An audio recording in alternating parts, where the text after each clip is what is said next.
Late at night, on April 13th, Iran began its attack.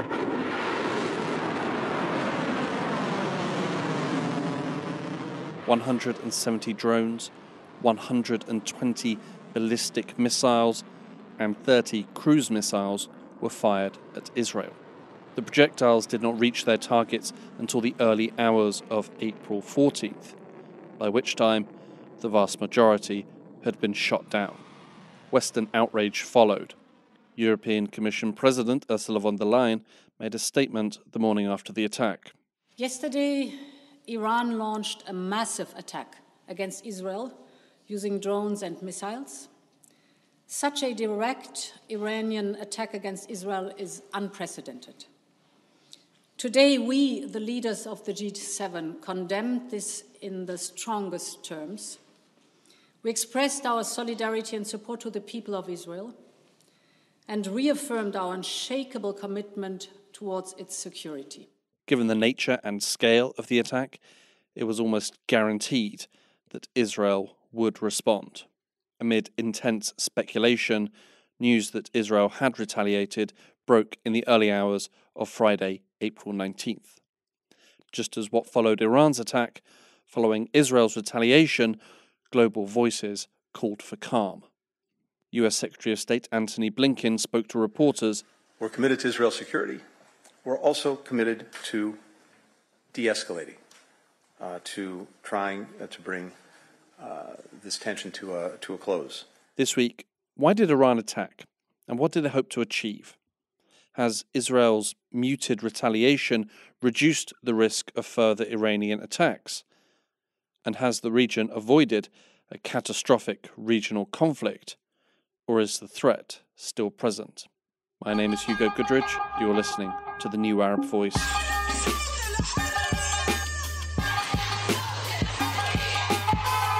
Iran launched its attack on April 14th, but the story starts a couple of weeks earlier.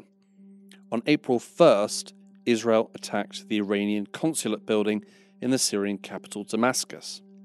The strike killed Brigadier General Hamidreza Aziz of the Islamic Revolutionary Guard Corps, among other senior commanders. To attack another nation's embassy is a violation of the Vienna Convention on Diplomatic Relations. To attack an embassy is to effectively attack a nation's home soil. This made the Israeli consulate attack of April 1st substantively different to the countless other Israeli attacks that targeted Iranian interests and personnel in Syria in the past. 2 days later, on April 3rd, Iranian President Ibrahim Raisi promised that Iran would respond. The violation of all humanitarian principles and international laws, including the terrorist attack of this regime, Israel, on the consulate of the Islamic Republic of Iran in Damascus, although it will not go unanswered, shows the height of frustration and helplessness of this regime. Trusting God, the usurping Zionist regime will be punished by the brave men on the front and resistance groups. They will regret this crime and similar ones. Iran's supreme leader Ayatollah Khamenei was more colloquial, telling a crowd that Israel would be, quote, slapped for that action. Perhaps smelling smoke from a tinderbox, Western leaders urged calm and restraint. A spokesperson for the European Union spoke with reporters on April 2nd. We are alarmed by the alleged Israeli strike on an Iranian diplomatic building in the Syrian capital in Damascus and the targeting of a consulate, actually, which is diplomatic facility. And our position is that in this highly tense regional situation, it is really of an utmost importance to show restraint, because the further escalation in the region is in no one's interests. But as we know, and as was expected, Iran did respond. Iran changed the rules of engagement with this direct attack against Israel. It said that this was in retaliation to the Israeli attack and the assassination, essentially, of 7 military commanders at their consulate in Damascus. This is Merissa Khurma, director of the Middle East program at the Wilson Center. For them, this completely crossed the line, and their personnel, particularly members of the Revolutionary Guard, are sacred. And they escalated further with this direct attack, raising tensions across the region. A like-for-like attack would be an attack that targets the Israeli interior, which is exactly what they did. When we go back to that evening, I have to admit, first of all, that I was surprised. I did not think they were going to do anything on this scale. This is Trita Parsi, Executive Vice President of the Quincy Institute and author of Losing an Enemy, Obama, Iran, and the Triumph of Diplomacy. And then later on, seeing how much of a heads up they gave to the Israelis, it started to look really as if this is just for show. This is simply performative. It was a significant heads up. This was not a surprise attack. It was telegraphed and advertised by the Iranians. They informed the parties, not directly, but through intermediaries, of their intention to attack, and the time and date of when that attack would happen. Some reports have claimed that Iran gave 72 hours advanced warning of the attack. With such a warning, Israel and its allies and other regional governments were able to prepare the necessary defences. Subsequently, of the 300-odd projectiles that were fired by Iran, only a small handful made their way through. Merissa Khurma again. It's hard to know if Iran was aware that there will be such a high interception rate, but they are also rational actors in the way that they study their military plans and the region. And they're aware that the United States is not just a key strategic ally to Israel, but has said multiple times that when it comes to Israel's defense, this support is ironclad, right? So I think that they are very much aware that the United States was going to ensure the security of Israel because it does lie under its umbrella and it is the number one provider of military assistance to Israel. So I think knowing that in the background, there was some understanding that some interception would have taken place. But how much of that was predicted in terms of the percentage, I think it's hard to know what they had in mind. The defence of Israel was supported by the US, UK, France, and Jordan, who all played a role in shooting down the Iranian projectiles. The interception is estimated to have cost in excess of $1 billion. And given the warning that they had, this raises an important and worrying question. Trita Parsi again. But the question that now comes up is, how successful would they have been had the Iranians not given them 72 hours of a heads up, which then would have enabled the United States, it enabled the United States to prepare and be part of this. In the absence of that heads up, the US role would have been very limited, as well as the role of the others. How would Israel have performed then? Iran's attack was vast, but given the warning that they gave, it certainly doesn't appear that mass casualties or devastation was their intention. So what did they want? Israel was, for quite some time, changing the rules of engagement that would define the conflict between the sides for years, especially in Syria, by shifting from basically targeting the bases and convoys belonging to Iran to targeting high-ranking military officials, and in the most recent case, an Iranian diplomatic compound in which military commanders actually were also present. This is Hamidreza Aziz, visiting fellow at the German Institute for International Security Affairs in Berlin. So Iran wanted to make sure that it's not going to happen. I mean, to make sure that the other party basically will get the message that it's not going to happen, and also to prevent further incidents like that, because the prevailing view in Tehran was that, this kind of pattern of Israeli strikes have been changing for some time, and if we do not react at this moment, then the next move for them might be to go for an overt attack inside our territory, and this is something we need to prevent. In short, it was a message to Israel. You've gone too far. The attack of April 1st changed the rules of the game, and now Iran felt compelled to set a new equilibrium. They had to respond. Trita Parsi.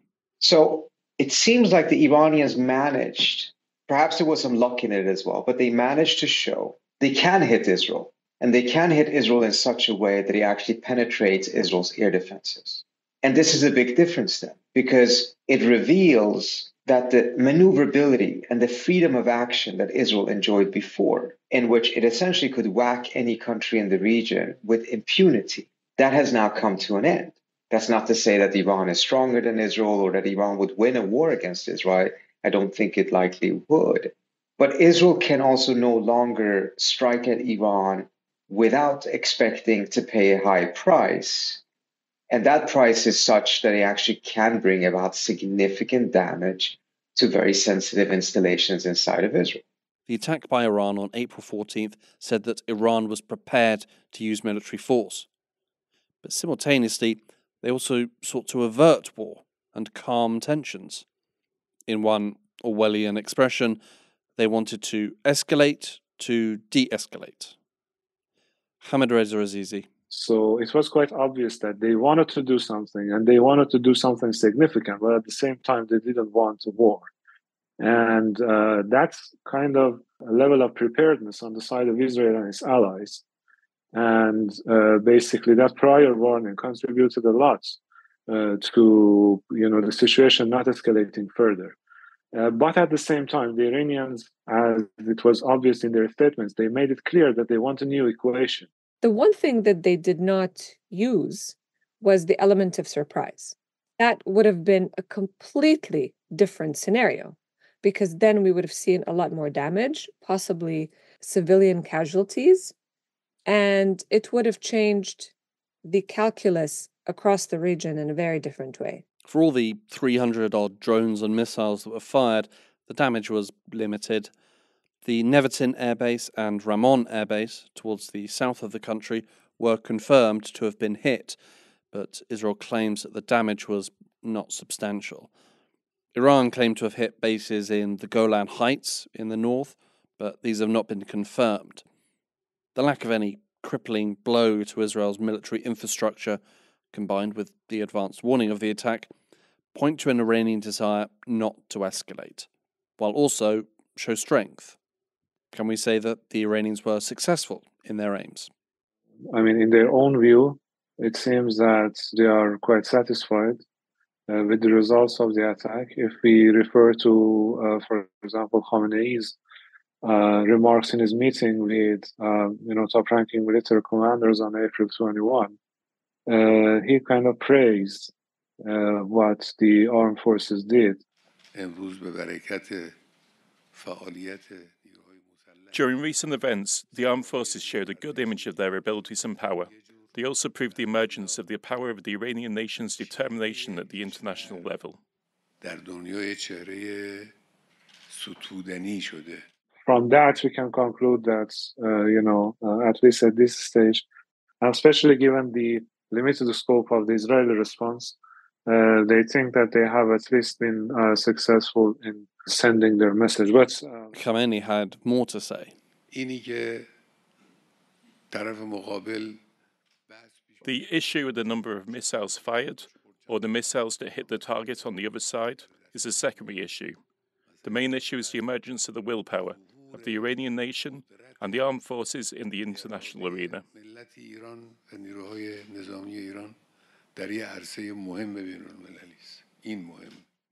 By Iran's estimates, the message was sent.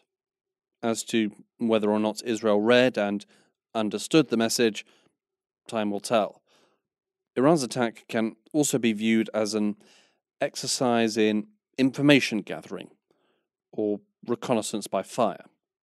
There's two ways of looking at this. On the one hand, you can look at it and say, well, look, clearly the Israelis likely would not have been able to perform as well without all of this additional help from other countries, and particularly the support of the United States. On the other hand, you can say, no, what happened here is that by the US and the Brits and others participating in this, it deprived the Iranians with fuller knowledge of what Israel's air defenses are capable of. So it did not manage to get the exact or more exact information of what it's capable of. So Israel still managed to keep its cards close to the chest rather than revealing them. I think the counter argument to that is, well, even in that scenario, if 7 ballistic missiles went through and managed to hit Israeli bases, that nevertheless reveals quite a lot about Israel's air defenses. Perhaps they would have been able to do better without the US's help, but I very much doubt that. As mentioned, the vast majority of these drones were shot down before they ever reached their targets. Obviously, Israel shot down plenty. The US too played a significant role. The UK and France also stepped in to defend Israel. These all make sense, but so too did Jordan, which perhaps makes less sense.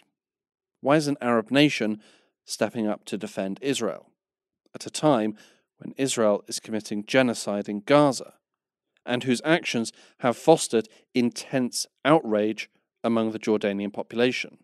And for them, that was a violation of their airspace.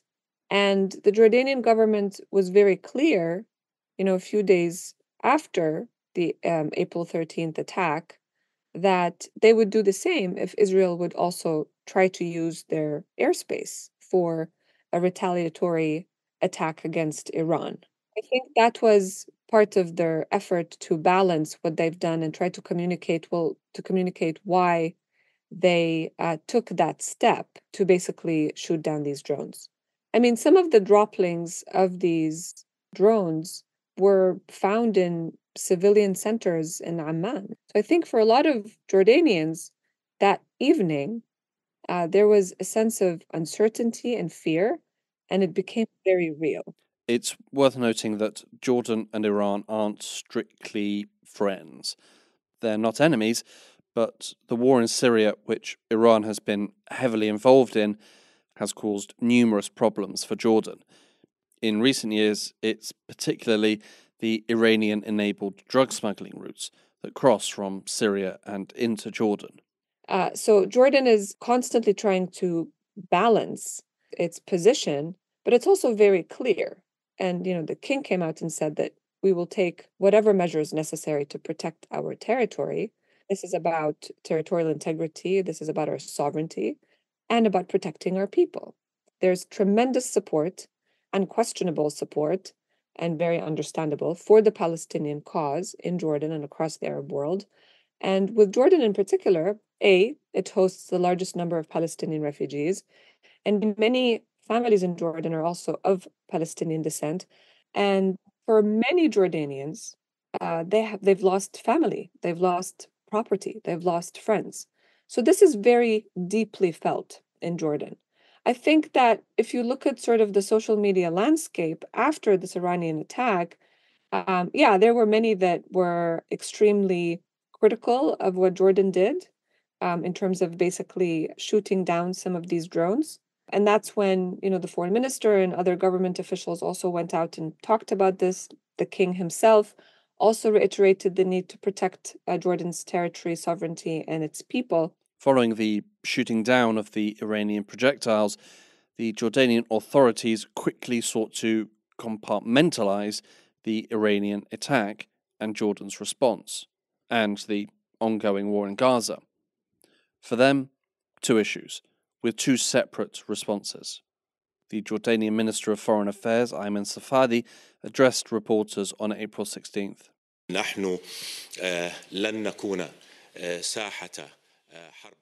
We will not become a theatre of war for any regional conflict and will not allow anyone to expose the security of Jordan and the safety of its people to any risk. This is a clear message that we're sending to everyone, to Israel and Iran, that we will not allow you to turn Jordan into a theatre of war.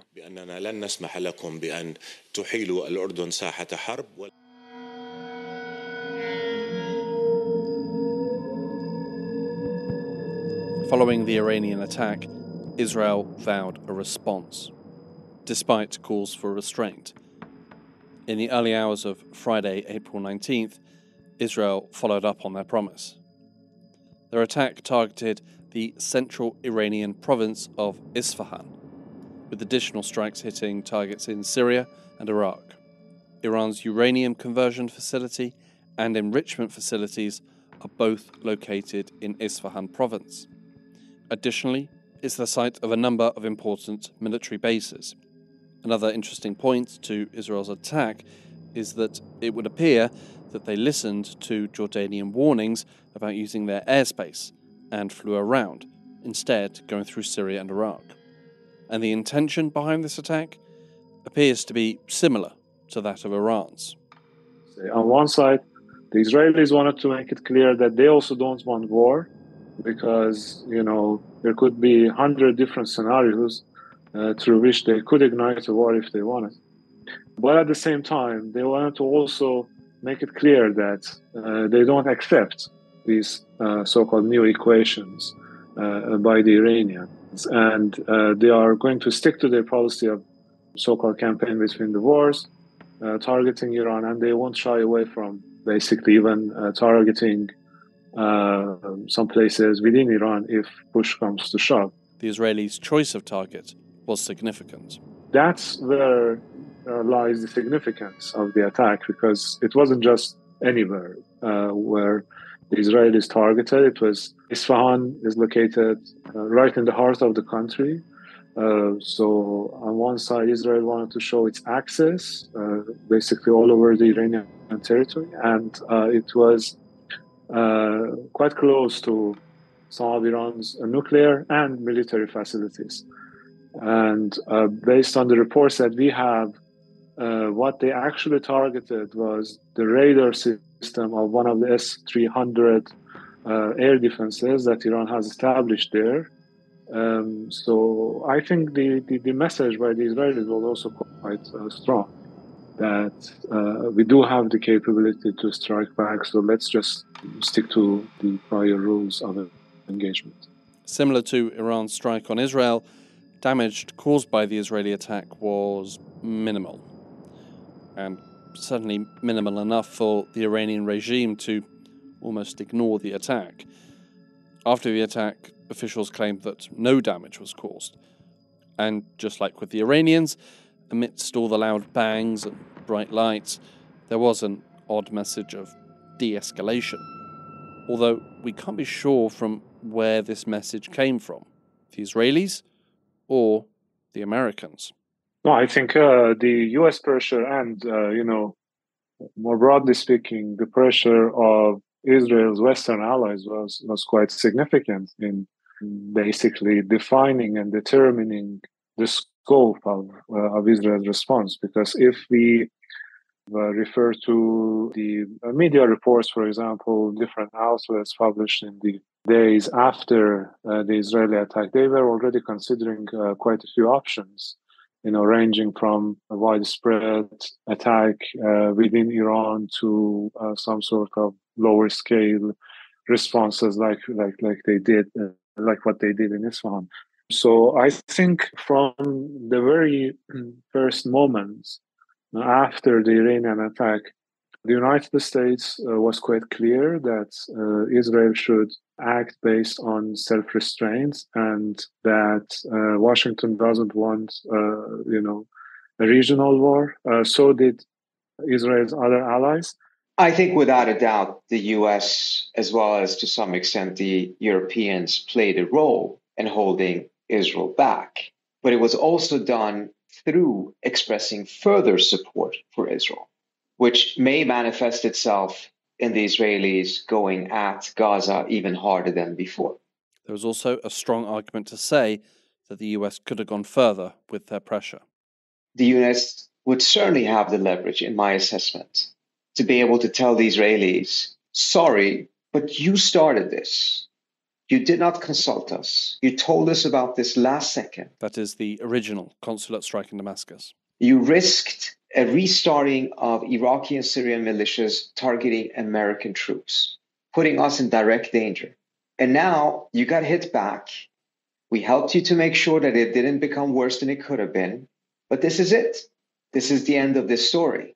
You're not going to do this any further because we're not going to be able to pay $1.3 billion to continue protecting you when the Iranians are shooting drones that cost no more than $10,000. I see no reason as to why the Biden administration didn't have the leverage to say this. The US are a key factor in Iran and Israel's recent trade of blows. Israel knows, and everybody knows, that for Israel, intelligence access, basically superior military capabilities, all those things mean that they can hit Iran, and they can hit Iran hard. But then, given that they are effectively surrounded by Iran's allies from Hezbollah to the Houthis to other actors, and also given Iran's own capabilities in, let's say, second strike, responding to any sort of widespread Israeli attack, they cannot just enter into an actual war without having a full U.S. support, without making sure that the United States is there not only for defense but also for offense. That was what the United States made sure that the Israelis would understand. That's not going to be the case. That contributed a lot, as I said, to the final decision that the Israelis made. And Merissa Khurma. If the Iranians decide they want to escalate further and they're all in for a war with Israel, then that is considered all-out war and, a declaration of war. It's not just tit-for-tatism, right?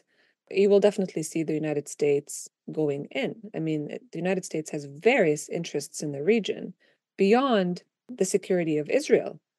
You have national security interests that are tied to the global economy and thus the U.S. economy, and other political and security interests with military bases across the Middle East that are not just focused on the Persian Gulf, but also are very much part of the U.S. defense posture vis-a-vis other threats coming out of Asia. And that's why the Middle East is integral. Iran knows that it can't enter a war with Israel without dragging in the US. Israel knows that it can't start a war with Iran without US support. And the US does not want to be dragged into a war between Israel and Iran. This does not mean that the risk is zero. There is great risk that conflicts will escalate, even inadvertently. It's a risk that Trita Parsi believes the US have not been taking seriously. I personally believe that the Biden administration has been far too accepting of the escalation risk. We saw that was a significant increase in the attacks by Iraqi and Syrian militias against US troops and bases. And eventually they succeeded killing 3 Americans, which then prompted the US to start bombing them. And thankfully that didn't lead to a major further escalation. Now, that may very well come to an end because now the Israelis have started to bomb them. So the risk acceptance have been ridiculous in my view. It's endangering US interests and US lives. Hopefully, this last episode will have caused the administration to wake up. But I don't think the question has been that they have been asleep. I think the question has been that they have been unwilling to pay the political price they believe they will pay if they actually finally stop treating the Israeli government with kids' gloves. Whatever that cost is, however, it cannot possibly be higher than the cost the president will pay if his inaction leads to the United States getting dragged into a war. Prior to the exchanges of April, Iran and Israel were often described as being in a shadow war. Hamidreza Aziz. Israel would, from time to time, target, as I said, Iranian convoys, some Iranian bases, etc. And there was some room for deniability on both sides, right? Israel wouldn't assume responsibility, wouldn't take responsibility, and Iran would just, turn a blind eye and continue basically doing what they were doing. But by killing the commanders just in broad daylight, and also by shifting the rules to involve all Iranian personnel and IRGC officers in the country, they had already made it quite difficult for Iran.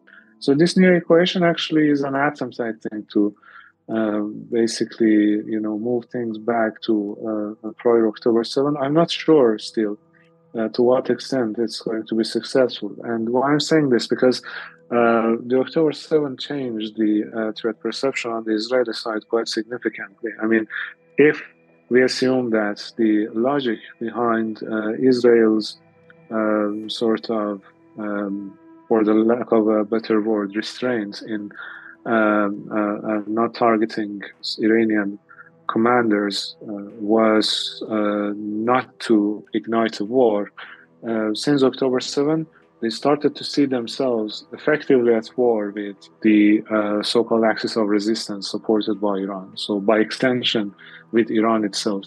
The Iranian and Israeli retaliatory strikes of April brought the conflict into the light.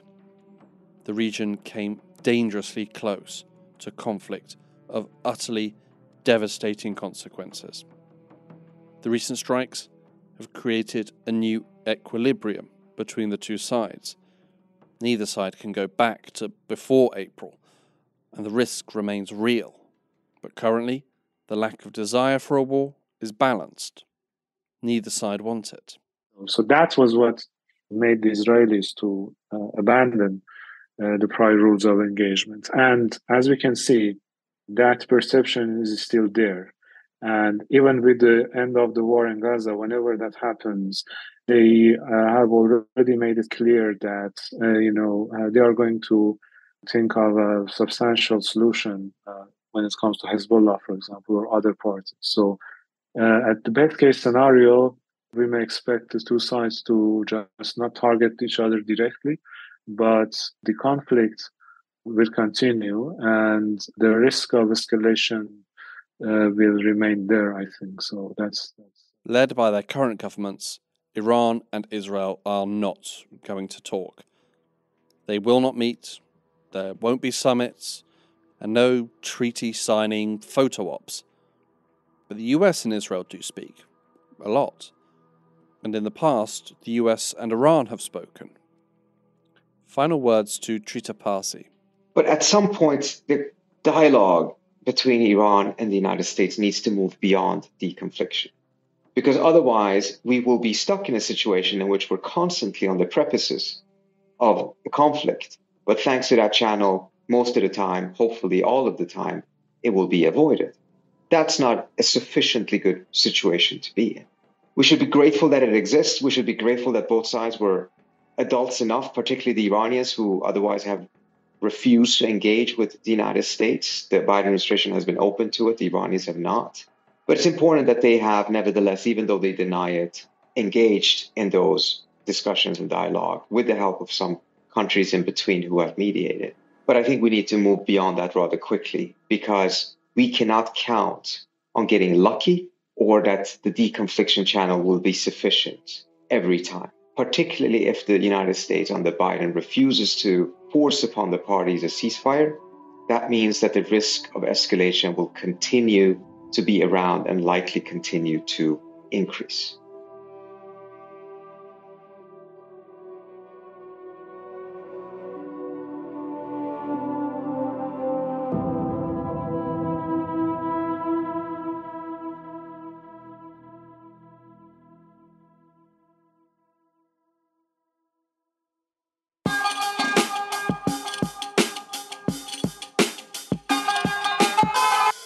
This episode of The New Arab Voice was written and produced by me, Hugo Goodridge.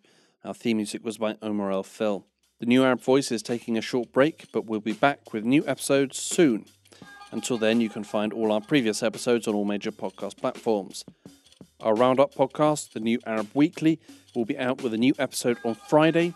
Don't forget to subscribe to get notified for when a new episode drops. You can find a link in the show notes. You can also check out our social media accounts at TNA Podcasts for additional content. And you can email us, podcast@newarab.com. You can subscribe to the podcast so you never miss an episode. And you can also rate and review, which helps us spread the word. Don't forget to follow The New Arab on Facebook, Twitter and Instagram for all the latest news, analysis and opinion from the region.